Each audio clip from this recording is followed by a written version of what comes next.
Press the bell icon on YouTube and don't miss another update.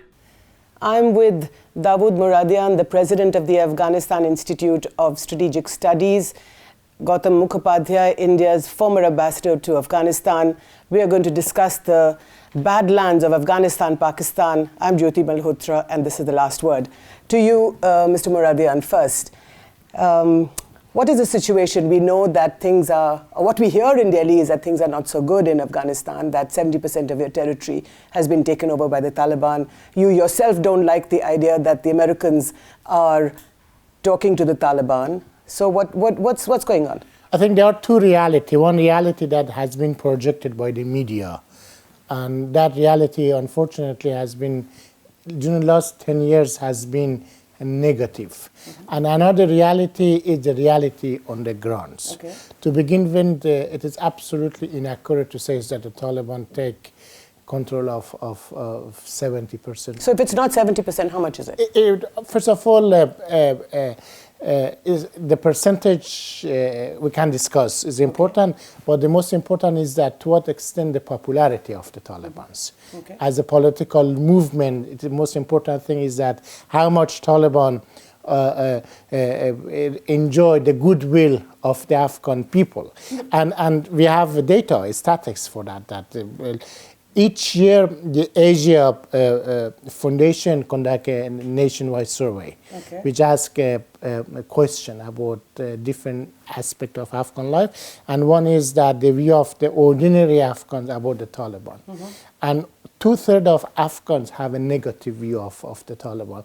The Afghan Institute for Strategic Study also released a survey to show that nearly 90% of the people of Afghanistan have a negative view of the Taliban. So are you feeling left out that Zalmay Khalilzad, the US envoy, is not talking to the government of Afghanistan but is talking to the Taliban? The problem with the Khalilzad is that he has been too much involved in Afghan politics. And for him, he recognized mainly those Afghans that he used to work them before 9/11. He does not recognize the new Afghanistan, Afghanistan that numerically constitute the vast majority of the Afghan people are below the age of 30.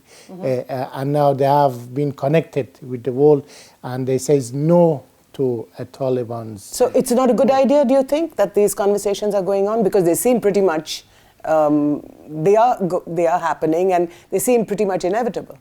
No, but I think two groups are negotiating on behalf of Afghan nations, and both groups are disconnected from the reality. Those Taliban that are negotiating with American, they have been spending their time in Pakistan and in Qatar. Okay. And they have hardly know what's going on inside Afghanistan. And Ambassador Khalilzad has suffered from the same shortcoming, that he does not know the changes that Afghanistan has seen here. So therefore, two groups are talking on behalf of Afghanistan who really, they are not knowing what has happened inside Afghanistan.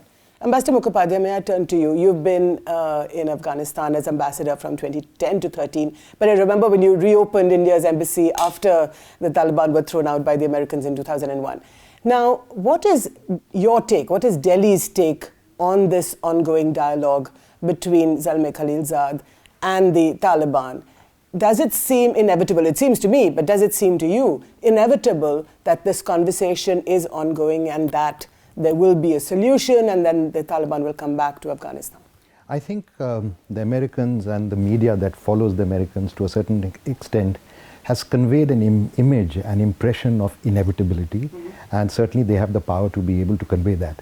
The point is that in many ways the US is undertaking this business of talking directly to the Taliban.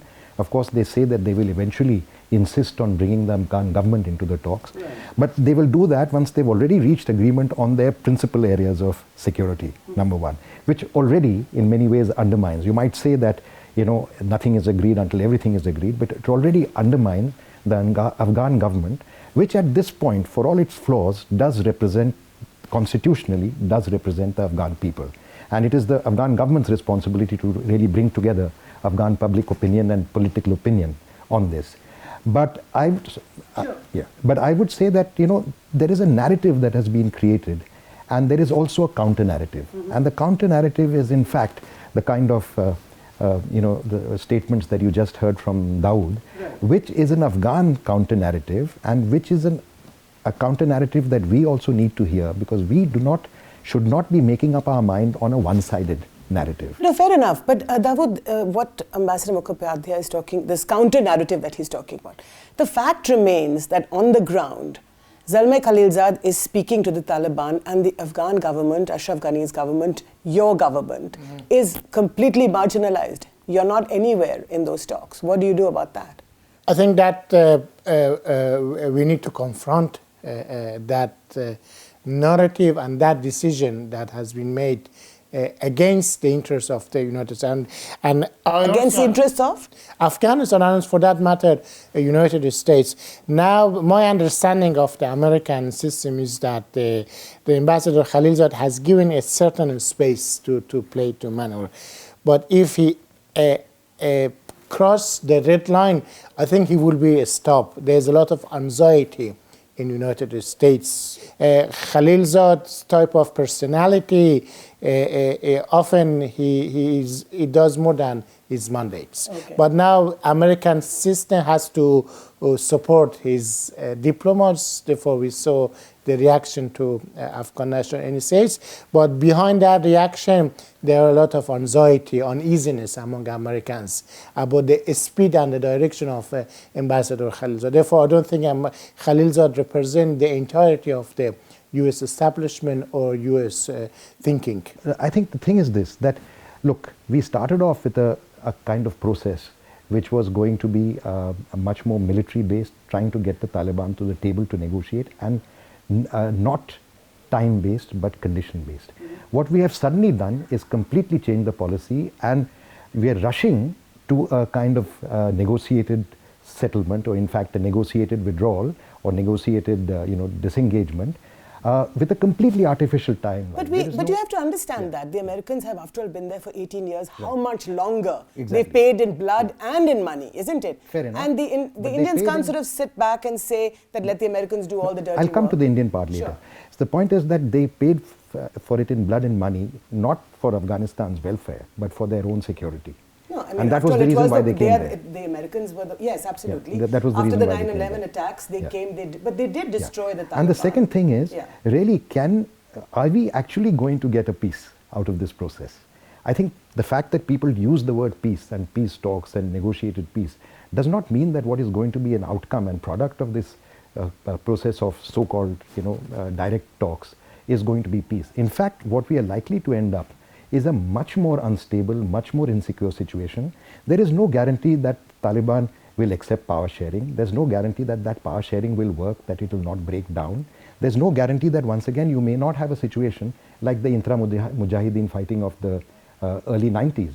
And that will just set the circumstances for much greater instability in the region. And I think people should be aware of these. The problem is that the Taliban, they are not interested or capable of coming back to Kabul as citizen or as a political party. They are coming out as Islamic Emirate of Afghanistan. They are here.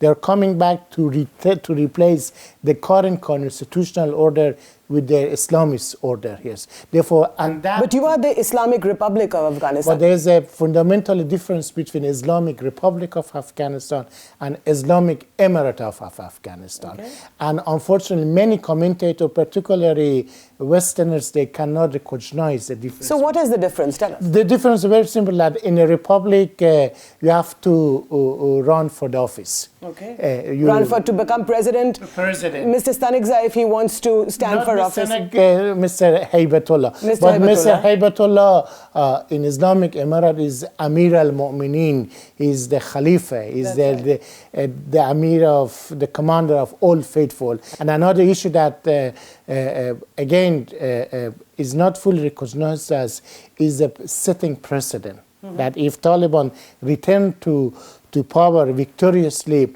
it would encourage their cousin in Pakistan, in Kashmir, in China, elsewhere. That. But the Pashtuns and a lot of people, especially in the southern parts, do want to talk to the Taliban? I think people are so fed up of war, right, Davood? Absolutely. See, Jyoti, I must clarify one thing, that look, we have enough equities and we have enough support in the Afghan people, and if the Taliban have the same support among the Afghan people, they will not oppose our presence or our cooperation or our partnership the way that it has been going. How do you know that? We are fairly confident of that. If they really represent the popular will, then the popular will is pro-foreign policy or a relationship with India. They will find it difficult to go against it. And in fact, it is not in their interest. Against what? Against the popular will, which is for relations with India. I think today, in the conference you heard, speaker after speaker talking about the relationship within India standing something above and beyond No, but politics. does that mean that you have channels of communication with the Taliban? Look, one question is whether the Taliban are independent of the Pakistani ISI or not. If they are independent, certainly we can have. But the question here is whether we should go behind the back of the Afghans to talk to the... Are they independent of the ISI?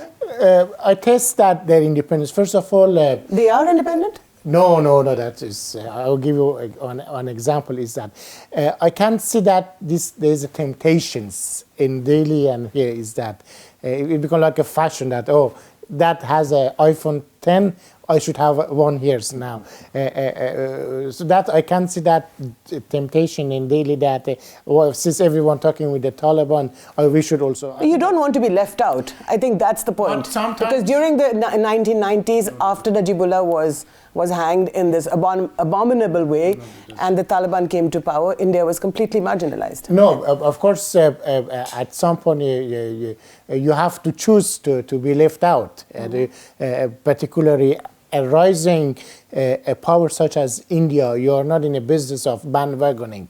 Okay. You are a power. You have to exercise your sovereignty, your red lines and your framework here. And in that the framework and red line, I don't see any problem of talking with the Taliban per se here because you are a big country, a democracy. We should not be afraid of talking with the Taliban. But here it's not about the talking, it's about legitimizing a group that is Pakistani proxy. And there's a simple test for talking with the Taliban. We are an independent think tank, a think tank, and we invited the Talibans to our meeting, to our interaction as a political group. And I said this to Mr. Sanekze a few months ago when we have discussing the inviting Taliban to Herat Security Dialogue. And it says, on one hand, you claim to be an Afghan group, and we respect you to that. But let's discuss our issue on the Afghan soil. I can't travel, as I said, as an Afghan, I can't travel to any point of Afghanistan that you choose, including the areas that are under your control. You said? I said that I have no problem. And what was the response? The response, you know that there was a response, a kind of a bureaucratic response here. Okay. Therefore, one test for India to talk with the Taliban is very simple, is that is choosing, the Taliban should prove that they are independent of Pakistan, and then there's nothing wrong. And those people that now are in the Mullah Baradar, Mullah Baradar was in Pakistani prison for 8-9 years, right. And he just was released for the sake of it. And I'm not sure that Pakistan would allow to lose its monopoly over the Taliban.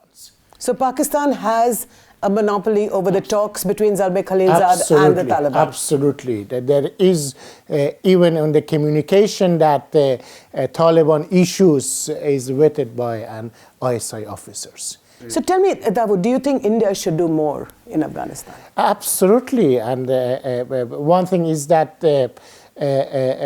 should do more, that an assessment that why India has not been able to translate its the enormous, unprecedented goodwill of Afghans into effective policy and resilient institution. Yes, there are enormous goodwill for India in Afghanistan across all its... But you don't think it's been able to translate No, there is no resilient institution that India can claim that we invested in these institutions, India has not been able to support an effective policy, being the electoral reform, which is very important for us in Afghanistan. India is absent. In terms of our national security and military, again, India is absent. In terms of the economic, there is no important sustainable economic project supported by India, and also in the peace process. Therefore,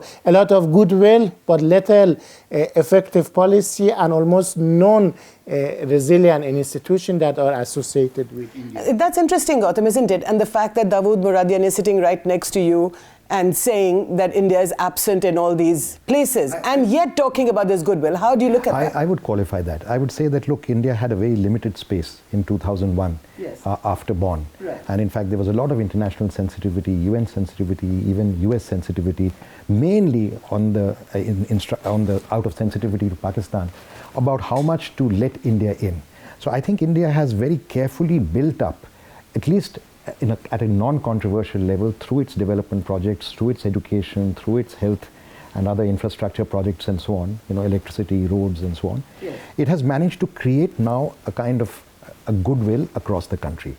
Now, I think if we had been politically too active without this goodwill on the ground before, we would have been putting the cart before the horse, and it could have been counterproductive. Okay. Now I think we are in a position where we can build upon the goodwill that we have created and the situation that is now, to be able to play a little more active political and I would even say economic role. Because in what way? What would you do? Two. When you say a political role, what does that mean? Political role is the following.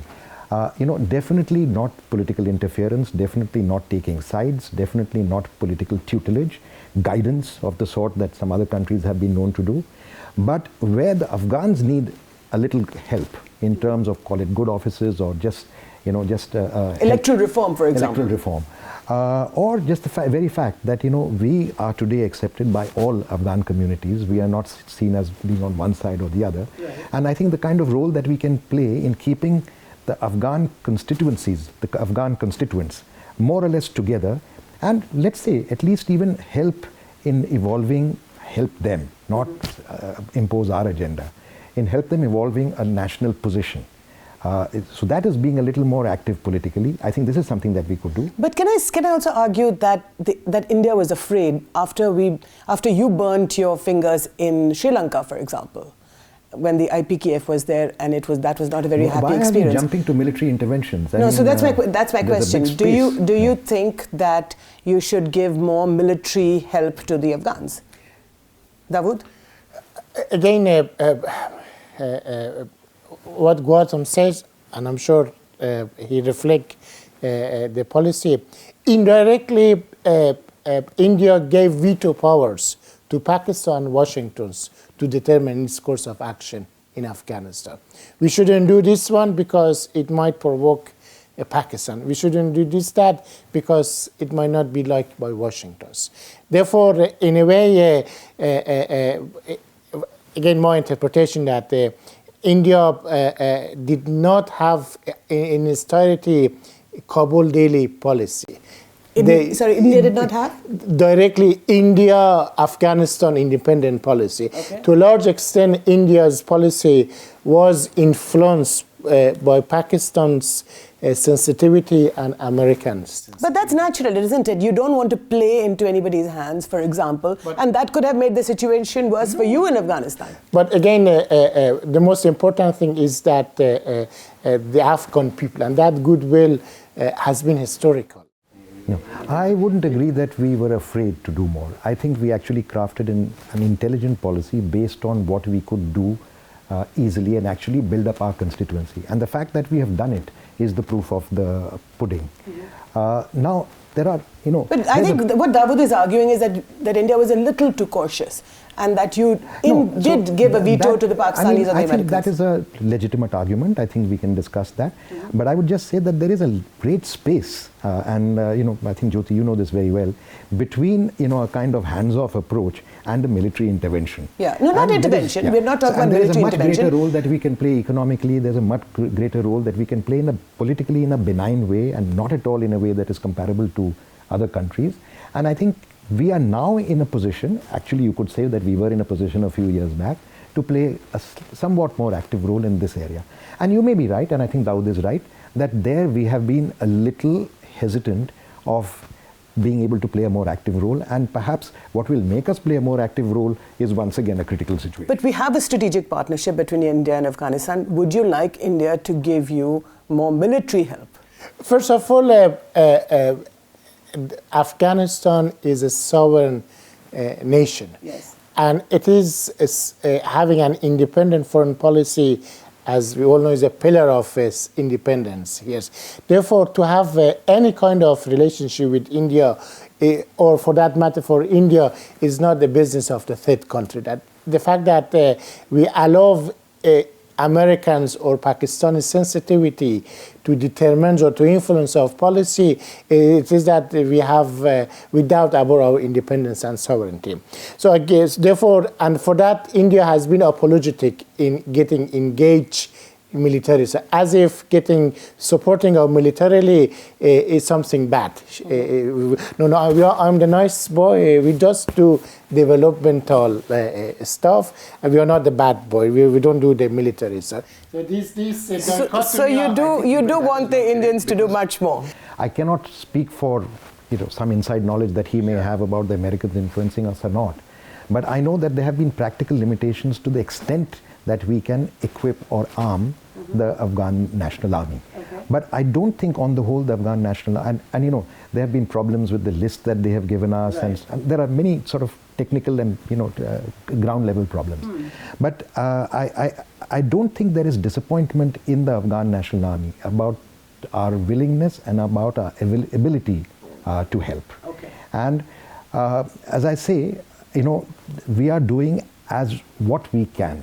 And I think the Afghans also have to accept that we have some practical limitations.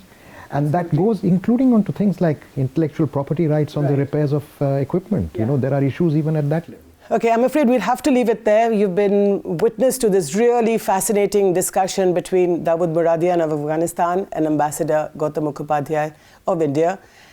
This is The Last Word. I'm Jyoti Malhotra. Keep watching The Print's YouTube channel. It's live and buzzing.